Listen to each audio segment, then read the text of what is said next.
Okay, I'm back. So, I was trying to get that all done before I had to go get him, but that didn't happen. so, we're doing our recruiting packets and having our recruiting conversations and our follow-up conversations and all this.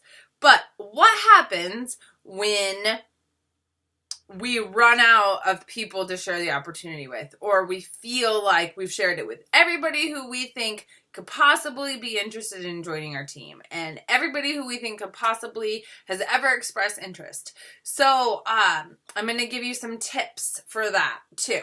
So I've definitely been there. So I know what happens. Either everybody who was on your list of potential recruits to talk to has joined your team or told you no, and you've just run dry. So where do you go from there? Well, the list of 100 is a great place to start. You can always redo your list of 100 and revisit it. Asking for referrals from those people who you asked who told you no. When they tell you no, say, I really understand. I can totally respect that. Do you know anybody who might be interested? Do you know anybody who you think would be a good Scentsy consultant? I always go back to this because I myself was a referral. My mom and sister thought I would like doing Scentsy. I never thought I would like doing Scentsy. I didn't even know what doing Scentsy was. And so asking for those referrals, and you can you can do a referral program and give prizes or gifts for referrals, and you can tell them, hey, if someone who you refer to me joins my team, I will give you whatever you want.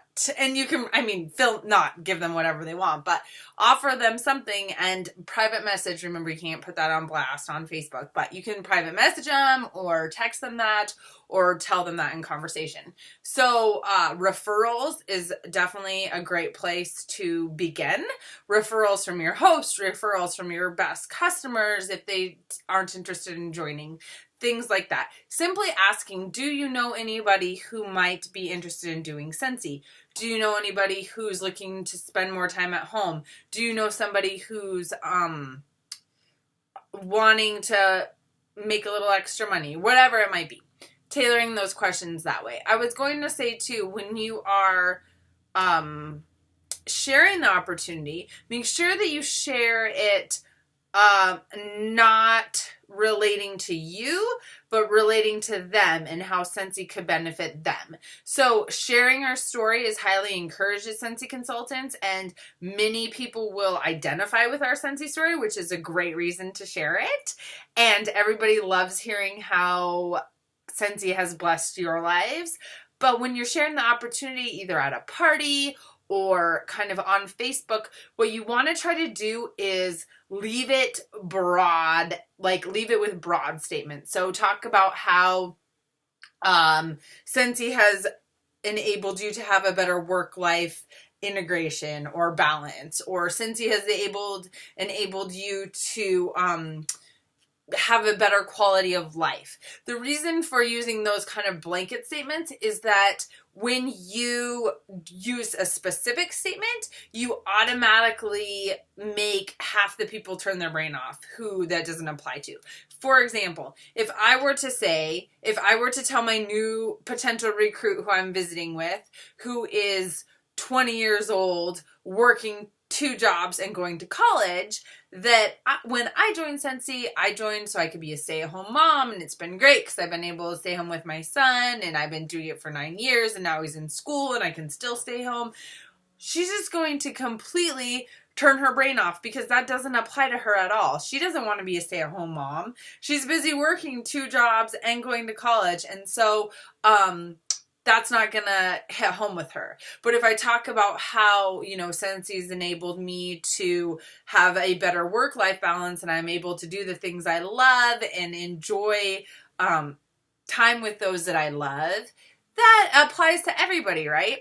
So making sure that when you're sharing those conversations, you aren't talking about something that isn't relevant to the person. It's kind of like when you sell your house, you take down all the pictures of you in the house because you want the people who look at it to picture themselves in your house.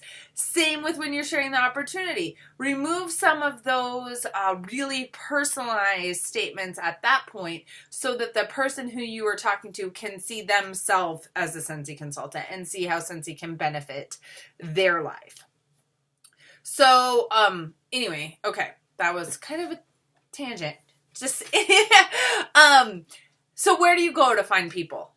Besides your list of 100, asking for referrals, you can join Facebook groups. That's where a lot of people find customers and teammates, is a common interest group. So you can search groups on Facebook for things that you like, your hobbies, join the groups, begin to know people in the groups, and then after you develop the relationship, then kind of share about Scentsy. It's not a like, hi, my name is Ariel and I'm looking for recruits, so I joined this group type of thing. It's a relationship development, and then obviously with the opportunity to share. This Superstar director just posted this today, actually, and it was that she was invited to this party for this other company, and she was like, you bet your butt I'm going to go, and I'm going to wear my Scentsy gear, and, I'm not going to be like trying to, outsell the hostess, but I'm going to be there, and I'm going to be meeting new people, and I'm going to be known as a Scentsy consultant to these new people. And that's a great way to meet new customers and potential teammates and things like that. So, getting out there, going to things that you're invited to, trying new things, joining new groups or clubs or things like that. Those are some other great places to meet new people when you feel like your recruiting well has ran dry and you feel like you've asked everybody who you can possibly ask. Just remember that there are always more people to join your team. There are new people who turn 18 every day. There are new people who have a baby every day. There are new people who are looking to step away from their job or anything. So there are opportunities tomorrow that weren't there today. And that happens every single day. So when you're feeling discouraged, just keep that in mind. And, oh, no, I don't want to update my Java. So our challenge, honing it back in, our challenge for day 9 and going forward for the rest of the month, and I'll check in with y'all periodically as the month goes on to see how this is going, but it's going to be to share 5 recruiting possibility packets with 5 people who you haven't yet shared them with. And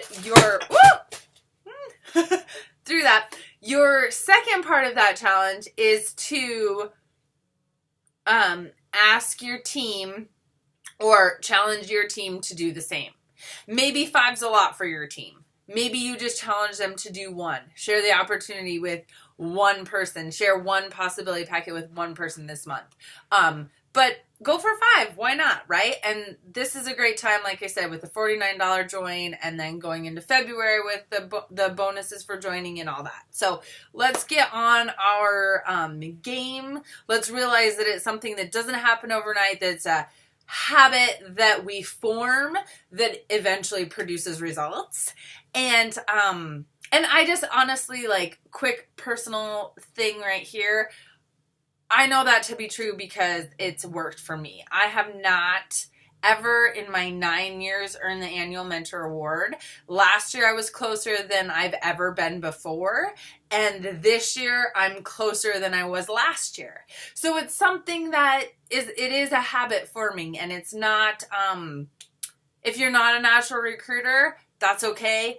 Practicing and, continuing to do these simple things will get you there. So, all right, let's do it. I'm going to be doing it with you guys too. So we can chat about it on this page. We can write about it in our journals, but let's build our teams this season.